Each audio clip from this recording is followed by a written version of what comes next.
ആകാശവാണി.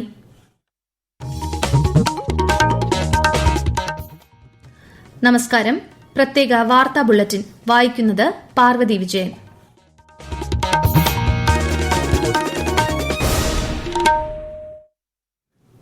പ്രധാന വാർത്തകൾ. ആഗോളതലത്തിലെ വെല്ലുവിളികൾ പരിഹരിക്കാൻ ഇന്ത്യയിലെ യുവജനങ്ങൾക്കും സാങ്കേതിക വിദ്യയ്ക്കും സാധിക്കുമെന്ന് പ്രധാനമന്ത്രി നരേന്ദ്രമോദി. കേരളത്തിലെ ഏറ്റവും പ്രായം കുറഞ്ഞ അവയവദാതാവായ ആലിൻ ഷെറിൻ എബ്രഹാമിനെ മൻ കി ബാത്തിൽ അനുസ്മരിച്ച് പ്രധാനമന്ത്രി. രാജ്യത്തെ ജനങ്ങളുടെ ഐക്യം ഊട്ടിയുറപ്പിക്കാൻ CISF സൈക്ലത്തോണിന് സാധിച്ചതായി കേന്ദ്ര ആഭ്യന്തര സഹമന്ത്രി ബണ്ടി സഞ്ജയ് കുമാർ. തപാൽ മേഖലയിലെ സഹകരണം സംബന്ധിച്ച ധാരണാപത്രത്തിൽ ഇന്ത്യയും ബ്രസീലും ഒപ്പുവച്ചു. വാർത്തകൾ വിശദമായി. ആഗോളതലത്തിൽ നേരിടുന്ന വെല്ലുവിളികൾ പരിഹരിക്കാൻ ഇന്ത്യയിലെ യുവജനങ്ങൾക്കും സാങ്കേതിക വിദ്യയ്ക്കും സാധിക്കുമെന്ന് വികസിത രാജ്യങ്ങൾ ഉൾപ്പെടെ വിശ്വസിക്കുന്നതായി പ്രധാനമന്ത്രി നരേന്ദ്രമോദി. ഉത്തർപ്രദേശിൽ മീററ്റ് മെട്രോയ്ക്കും നമോ ഭാരത് ട്രെയിനിനും തുടക്കം കുറിക്കുകയായിരുന്നു അദ്ദേഹം. आज का ये कार्यक्रम भाजपा की डबल इंजन सरकार की कार्य संस्कृति को भी दर्शाता है. और हमारी कार्य संस्कृति क्या है? हमारी कार्य संस्कृति है कि जिस काम का शिलान्यास किया जाए उसे पूरा करने के लिए दिन रात एक कर दिया जाए. 82 കിലോമീറ്റർ ഡൽഹി മീററ്റ് നമോ ഭാരത് ഇടനാഴിയും പ്രധാനമന്ത്രി നാടിന് സമർപ്പിച്ചു. ഭാവിയിൽ ലോകം നിർമ്മിത ബുദ്ധിയുടെ കരുത്ത് ഏതു രീതിയിൽ പ്രയോജനപ്പെടുത്തുമെന്നതിൽ നിർണായക വഴിത്തിരിവായി ഇന്ത്യ AI ഇംപാക്ട് ഉച്ചകോടി മാറിയതായി പ്രധാനമന്ത്രി നരേന്ദ്രമോദി. പ്രതിമാസ റേഡിയോ പരിപാടിയായ മൻ കി ബാത്തിന്റെ 131 പതിപ്പിലൂടെ രാജ്യത്തെ അഭിസംബോധന ചെയ്യുകയായിരുന്നു അദ്ദേഹം.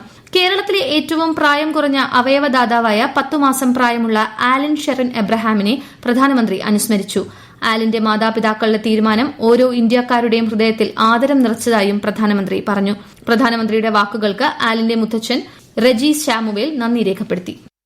വളരെ സന്തോഷമുണ്ട്. ഇന്ത്യ ഗവൺമെന്റ് ഇത്തരത്തിൽ ഞങ്ങളെ ഇതൊരു വലിയ കാര്യം എടുത്ത് ഇതിന് മറ്റുള്ളവർ പ്രചോദനമാകുന്ന രീതിയിൽ അത് മൻ കി ബാത്തിലൂടെ പറഞ്ഞതിനുള്ള സന്തോഷമുണ്ട്. വലിയ അംഗീകാരമായി രാജ്യം നൽകുന്ന അംഗീകാരമായി കണ്ടപ്പോൾ തന്നെ ഞങ്ങൾക്ക് കുടുംബത്തിന് സന്തോഷമുണ്ട്. ഇത് പ്രോത്സാഹിപ്പിക്കേണ്ട കാര്യമാണെന്നാണ് എല്ലാവരും പറഞ്ഞത്. തീർച്ചയായിട്ടും അങ്ങനെ തന്നെ വരട്ടെ എന്നാണ് ഈ സ്ഥലത്തിൽ പറയാനുള്ളത്. സ്വതന്ത്ര ഇന്ത്യയുടെ ഇന്ത്യക്കാരനായ ആദ്യ ഗവർണർ ജനറൽ ശ്രീ രാജഗോപാലാചാരിയുടെ സ്മരണയിൽ നാളെ രാഷ്ട്രപതി ഭവനിൽ രാജാജി ഉത്സവ് ആഘോഷിക്കുമെന്നും പ്രധാനമന്ത്രി അറിയിച്ചു. ഡിജിറ്റൽ അറസ്റ്റ് ഉൾപ്പെടെയുള്ള ഡിജിറ്റൽ തട്ടിപ്പുകളിൽ ജാഗ്രത പാലിക്കണമെന്നും അദ്ദേഹം അഭ്യർത്ഥിച്ചു. പരീക്ഷകൾക്ക് തയ്യാറെടുക്കുമ്പോൾ മനസ്സിൽ സംശയങ്ങൾ ഉണ്ടാകുന്നത് സ്വാഭാവികമാണെന്നും ആത്മവിശ്വാസത്തോടെ മുന്നോട്ടു പോകണമെന്നും പ്രധാനമന്ത്രി വിദ്യാർത്ഥികളോട് പറഞ്ഞു. ജനങ്ങൾക്ക് റമദാൻ, ഹോളി ആശംസകൾ നേർന്ന പ്രധാനമന്ത്രി ഉത്സവവേളകളിൽ പ്രാദേശിക ഉൽപ്പന്നങ്ങൾക്ക് ഊന്നൽ നൽകണമെന്ന് ഓർമ്മപ്പെടുത്തിയാണ് മൻ കി ബാത് ഉപസംഹരിച്ചത്. ഇന്ത്യ AI ഇംപാക്ട് ഉച്ചകോടിയിലെ ന്യൂഡൽഹി പ്രഖ്യാപനം 89 രാജ്യങ്ങളും അന്താരാഷ്ട്ര സംഘടനകളും അംഗീകരിച്ചു. നിർമ്മിത ബുദ്ധിയുടെ നേട്ടങ്ങൾ മനുഷ്യരാശിയുടെ സാമ്പത്തിക ഉന്നമനത്തിനും സാമൂഹിക നന്മയ്ക്കും വേണ്ടി പ്രയോജനപ്പെടുത്തും വിധം വിശാലമായ ആഗോള സമവായത്തെ പ്രതിഫലിപ്പിക്കുന്നതായി പ്രഖ്യാപനത്തിൽ പരാമർശിക്കുന്നു. നിർമ്മിത ബുദ്ധി സംബന്ധിച്ച ഇന്ത്യയുടെയും അമേരിക്കയുടെയും അനുകൂല സമീപനത്തെ US state under secretary Jacob S. ഹെൽബർഗ് പ്രശംസിച്ചു. അമേരിക്കയും ഇന്ത്യയും AI സാധ്യതകളെക്കുറിച്ചുള്ള ഉഭയകക്ഷി സംയുക്ത പ്രസ്താവനയിൽ ഒപ്പുവച്ചു. വിശ്വസനീയമായ ഊർജ്ജ അടിസ്ഥാന സൌകര്യങ്ങൾ വികസിപ്പിക്കുന്നതും നിർണായക ധാതുക്കളുടെ ഉൽപാദനവും വൈദഗ്ധ്യമുള്ള തൊഴിൽ ശക്തി ഉപയോഗപ്പെടുത്തുന്നതും ഇരു രാജ്യങ്ങളുടെയും ലക്ഷ്യമാണെന്ന് ഇന്ത്യയും അമേരിക്കയും സംയുക്ത പ്രസ്താവനയിലൂടെ അറിയിച്ചു. തപാൽ മേഖലയിലെ സഹകരണം സംബന്ധിച്ച ധാരണാപത്രത്തിൽ ഇന്ത്യയും ബ്രസീലും ഒപ്പുവച്ചു. തപാൽ സേവനങ്ങളിലെ ഉഭയകക്ഷി സഹകരണം ശക്തിപ്പെടുത്തുന്നതിനുള്ള സുപ്രധാന ചുവടുവയ്പായി ഇതിനെ കണക്കാക്കുന്നു. നിലവിൽ 5 വർഷമാണ് കരാറിന്റെ കാലാവധി.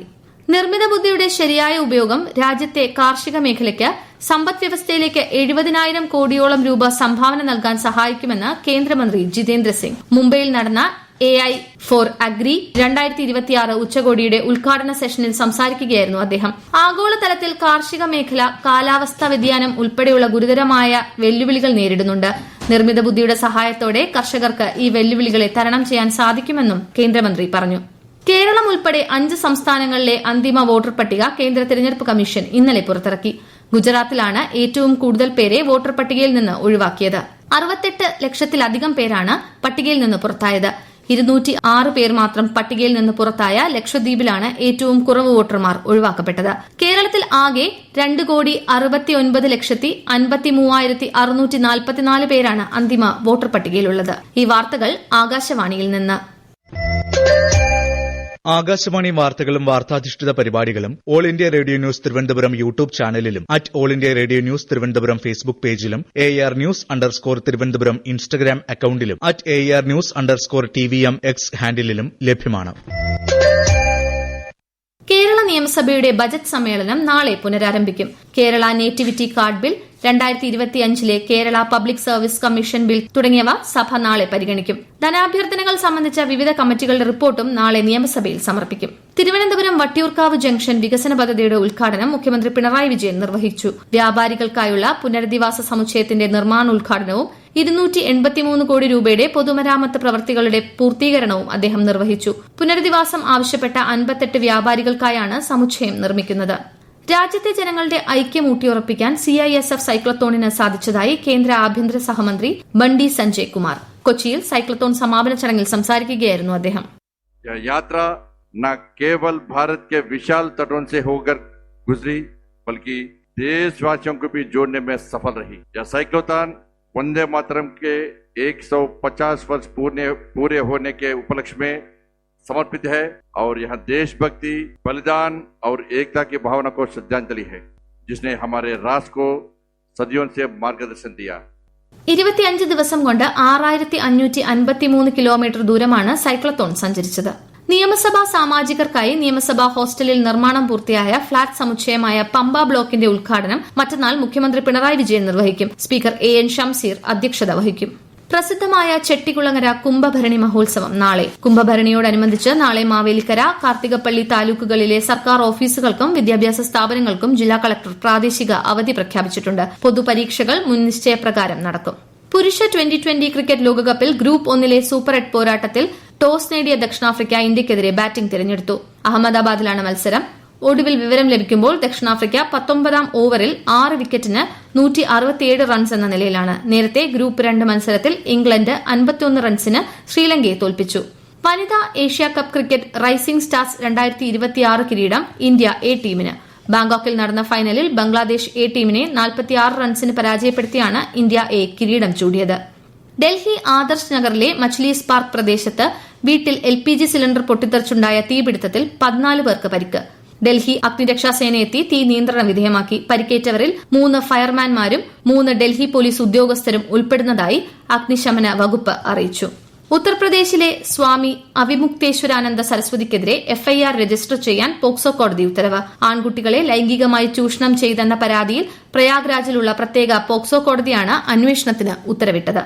യുക്രൈനെതിരെ റഷ്യയുടെ രാത്രികാല മിസൈൽ ആക്രമണത്തിൽ കൈവ് മേഖലയിൽ ഒരാൾ കൊല്ലപ്പെട്ടു.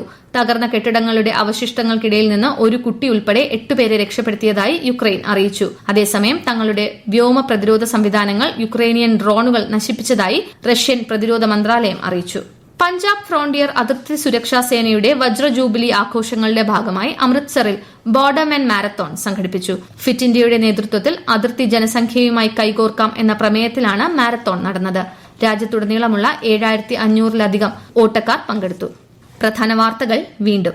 ആഗോളതലത്തിലെ വെല്ലുവിളികൾ പരിഹരിക്കാൻ ഇന്ത്യയിലെ യുവജനങ്ങൾക്കും സാങ്കേതിക വിദ്യയ്ക്കും സാധിക്കുമെന്ന് പ്രധാനമന്ത്രി നരേന്ദ്രമോദി. കേരളത്തിലെ ഏറ്റവും പ്രായം കുറഞ്ഞ അവയവദാതാവായ ആലൻ ഷെറിൻ എബ്രഹാമിനെ മൻ കി ബാത്തിൽ അനുസ്മരിച്ച് പ്രധാനമന്ത്രി. രാജ്യത്തെ ജനങ്ങളുടെ ഐക്യം ഊട്ടിയുറപ്പിക്കാൻ CISF സൈക്ലത്തോണിന് സാധിച്ചതായി കേന്ദ്ര ആഭ്യന്തര സഹമന്ത്രി ബണ്ടി സഞ്ജയ് കുമാർ. തപാൽ മേഖലയിലെ സഹകരണം സംബന്ധിച്ച ധാരണാപത്രത്തിൽ ഇന്ത്യയും ബ്രസീലും ഒപ്പുവച്ചു. പ്രത്യേക വാർത്താ ബുള്ളറ്റിൻ കഴിഞ്ഞു. അടുത്ത വാർത്താ പ്രക്ഷേപണം നാളെ രാവിലെ 6:45-ന്.